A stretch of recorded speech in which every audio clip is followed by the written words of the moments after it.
Paytm के संकट को शुरू हुए 1 महीने से ज्यादा का समय बीत चुका है। 31 जनवरी को आरबीआई ने पेटीएम पेमेंट्स बैंक पर बैन लगाया था। फाउंडर विजय शेखर शर्मा ने बोर्ड चेयरमैन से इस्तीफा दिया। फिर पेटीएम ने पेटीएम पेमेंट्स बैंक से खुद को अलग कर लिया। एजेंसियों की तरफ से जांच की खबरें आईं। हम इन सभी घटनाक्रमों के बारे में लगातार खर्चा पानी में बात करते रहे हैं। उनका लिंक आपको डिस्क्रिप्शन बॉक्स में मिल जाएगा। बहरहाल, आज की खबर ये है कि हालिया संकट शुरू होने के बाद पेटीएम के फाउंडर विजय शेखर शर्मा पहली बार पब्लिक डोमेन में नजर आए हैं और ना सिर्फ नजर आए हैं बल्कि पेटीएम के भविष्य को लेकर भी बात की है। आज के खर्चा पानी में हम इसे पर बात करेंगे, जानेंगे कि पेटीएम के फाउंडर विजय शेखर शर्मा ने मौजूदा चुनौतियों पर क्या कहा है, पेटीएम का भविष्य उन्हें आगे कैसा दिख रहा है। ये भी जानेंगे कि पेटीएम पेमेंट्स बैंक पर पेनाल्टी लगाने वाले एफआईयू ने अपने आदेश में पेटीएम पर कार्रवाई की क्या वजह बताई है। एफआईयू माने फाइनेंशियल इंटेलिजेंस यूनिट। ये यूनिट वित्त मंत्रालय के अंदर आती है। इसके अलावा एक दूसरी खबर में जानेंगे कि बायजूस के सामने अब नई मुश्किल कौन सी आने वाली है। बायजूस के पेरेंट कंपनी ने गबन के आरोपों को लेकर क्या सफाई दी है। नमस्कार, मेरा नाम उपासना है और आप देख रहे हैं द ललन टॉप का डेली फाइनेंशियल बुलेटिन खर्चा पानी। पेटीएम क्राइसिस के बाद कंपनी के फाउंडर विजय शेखर शर्मा ने 5 मार्च को पहली बार इस मामले पर कुछ कहा है। उन्होंने भरोसा जाहिर करते हुए कहा कि डिजिटल पेमेंट क्षेत्र की कंपनी पेटीएम भारत में इस साल तक सभी कानूनी चुनौतियों से बाहर निकल जाएगी और एक मजबूत कंपनी की तरह वापसी करेगी। विजय शेखर सिर्फ इतने पर ही नहीं रुके। उन्होंने यहाँ तक कहा कि वो अपनी जिंदगी में पेटीएम को एशिया की टॉप फाइनेंशियल कंपनी के तौर पर देखना चाहेंगे। विजय शेखर शर्मा दरअसल टोक्यो में फाइनेंशियल टेक्नोलॉजी कॉन्फ्रेंस में हिस्सा लेने पहुंचे थे। न्यूज एजेंसी ब्लूमबर्ग ने अपनी रिपोर्ट में ये जानकारी दी थी। विजय शेखर ने ये भी कहा कि मैंने बहुत बड़ी चीज़ सीखी है। आपके टीममेट यानी आपके साथ काम करने वाले और एडवाइज़र जिन पर आप सलाह मशवरा के लिए भरोसा करते हैं, कई बार ऐसा होगा कि वो लोग उस मामले को ठीक से ना समझ रहे हों। इसलिए ज़रूरी हो जाता है कि आप चीज़ों को खुद संभालें बजाय टीममेट या फिर एडवाइज़र पर भरोसा करने के कि वो बताएंगे कि क्या सही है और क्या गलत। अब ये उन्होंने किस संदर्भ में कहा ये तो उन्होंने साफ नहीं किया, लेकिन अंदाज़ा यही लगाया जा रहा है कि उनका ये बयान पेटीएम में मचे हालिया उथल पुथल को लेकर ही था। बता दूं कि 31 जनवरी को आरबीआई ने पेटीएम पेमेंट्स पर प्रतिबंध का आदेश जारी किया था। इसमें पेटीएम पेमेंट्स बैंक पर 29 फरवरी के बाद क्रेडिट ट्रांजैक्शन और किसी भी तरह के डिपॉजिट लेने की रोक लगा दी गई थी। बाद में इस तारीख को बढ़ाकर 15 मार्च कर दिया गया है। नियमों का पालन नहीं करने की वजह से पेटीएम पेमेंट्स बैंक पर यह एक्शन लिया गया था। Vijay Shekhar Sharma Paytm payments bank में part time non executive chairman की भूमिका में थे, मगर आरबीआई की पाबंदी के बाद 27 फरवरी को उन्होंने चेयरमैन पद से इस्तीफा दे दिया। लेकिन दिलचस्प बात यह है कि नियामक की तरफ से इतनी सख्ती के बावजूद विजय शेखर शर्मा के मन में नियामक के प्रति कोई कड़वाहट नहीं है।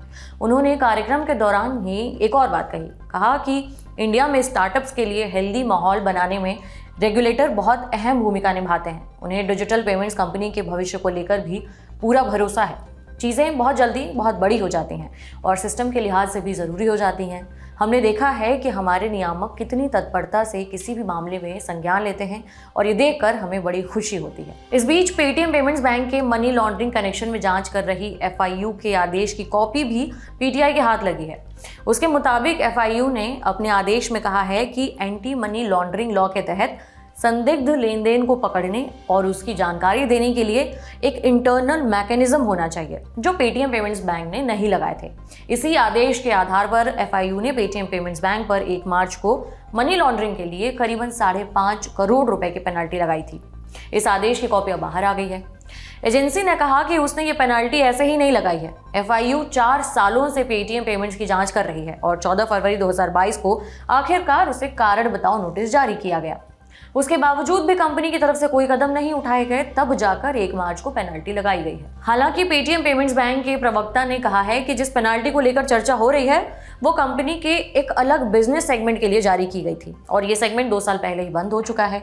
वो सेगमेंट बंद होने के बाद से हमने एफआईयू के पास मॉनिटरिंग सिस्टम और रिपोर्टिंग मैकेनिज्म को और दुरुस्त कर दिया है।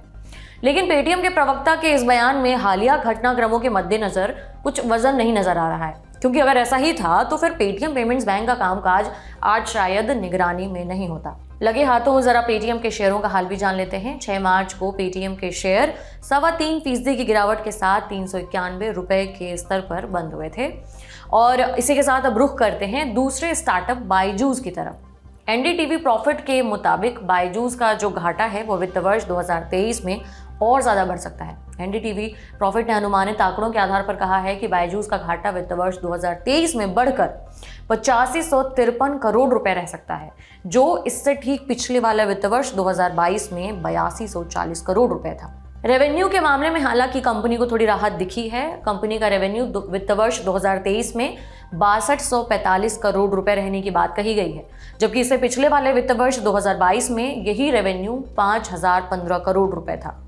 एनडीटीवी प्रॉफिट के मुताबिक ही इन आंकड़ों पर बायजूस की तरफ से उसे कोई जवाब नहीं आया है। मालूम हो कि कंपनी फंड की हेराफेरी के आरोपों से जूझ रही है, उसे कैश की किल्लत है, निवेशक कंपनी से किनारा कर रहे हैं, फाउंडर बायजू रविंद्रन के खिलाफ लुकआउट सर्कुलर जारी है। ऐसे में आधिकारिक आंकड़े अगर ऐसे ही नजर आने वाले हैं तो कंपनी की मुश्किलें और बढ़ सकती हैं। इधर बायजूस की parent company think and learn private limited ने पैसों की हेराफेरी के आरोप पर एक बयान जारी कर सफाई दी है। 5 मार्च को ही कंपनी की तरफ से जारी बयान में कहा गया है कि उसने 1.2 अरब डॉलर का जो टर्म लोन भी जुटाया था वो पूरी तरह से सुरक्षित है और ये पैसे उसकी एक गैर अमेरिकी इकाई के पास पूरी तरह से सुरक्षित रखे हुए हैं। इस लोन को मैनेज करने के लिए कंपनी ने कैनशिफ्ट नाम की एक फंड मैनेजमेंट कंपनी को नियुक्त किया था। कैनशिफ्ट ने भी डेलावेयर के बैंकरप्सी कोर्ट में कहा था कि ये फंड बायजूस की एक दूसरी इकाई को ट्रांसफर कर दिए गए हैं और उसी के बाद से इस लोन को लेकर विवाद शुरू हो गया था कि कंपनी इन पैसों की हेराफेरी कर रही है। कंपनी ने अपने बयान में लिखा है कि उम्मीद करते हैं कि इस बयान के बाद ये साफ हो जाएगा कि कंपनी किसी भी तरह का गबन नहीं कर रही है। बायजूस लगातार ये कहते आई है कि जो भी पैसे जुटाए हैं उनका इस्तेमाल सिर्फ और सिर्फ कंपनी की इकाइयों के लिए ही किया गया है और किया जाएगा। मालूम हो कि बीते महीने की 22 फरवरी को ही ईडी ने बायजूस के फाउंडर बायजू रविंद्रन के खिलाफ लुकआउट सर्कुलर जारी करने का निर्देश दिया था। अगले ही दिन 23 फरवरी को खबर आई थी कि बायजूस के 4 निवेशकों ने NCLT यानी नेशनल कंपनी लॉ ट्रिब्यूनल की बैंगलोर बेंच में कंपनी मैनेजमेंट के खिलाफ उत्पीड़न और मिसमैनेजमेंट का मुकदमा दायर किया था। इन निवेशकों ने कंपनी के फाउंडर बायजू रविंद्रन को कंपनी चलाने के लिए अयोग्य ठहराने की मांग करते हुए कहा था कि बायजू का फॉरेंसिक ऑडिट किया जाए, साथ ही कंपनी का नया बोर्ड नियुक्त करने की भी मांग की है। आज के बुलेटिन में इतना ही। कैसी लगी ये जानकारी हमें जरूर बताएं नीचे कमेंट बॉक्स में। बाकी देश दुनिया की अन्य खबरों के लिए देखते रहिए द लंदन टॉक। शुक्रिया।